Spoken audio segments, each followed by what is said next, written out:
आम्ही सर्वजणी श्री गुरुदेव सेवा आश्रम नांदुरा जिल्हा बुलढाणा येथे सुसंस्कार शिबिरामध्ये उपस्थित आहोत। आणि विशेष असं सांगायचं की आज राष्ट्रसंत तुकडोजी महाराजांचा जन्मोत्सव अर्थात अवतरण दिन आणि तो ग्राम जयंती म्हणून सर्वजण आपण साजरे करतो।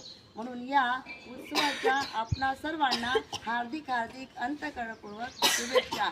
म्हणून मला सांगा मुलींनो, तुम्ही या शिबिरामध्ये हा श्लोक शिकलात, किती सुंदर म्हटला। म्हणून तुम्ही मनापासून सांगा मला की खरंच आज सुसंस्कार शिबिराची काळाची गरज आहे की नाही? हो। कशाची गरज? सुसंस्कार शिबिराची गरज।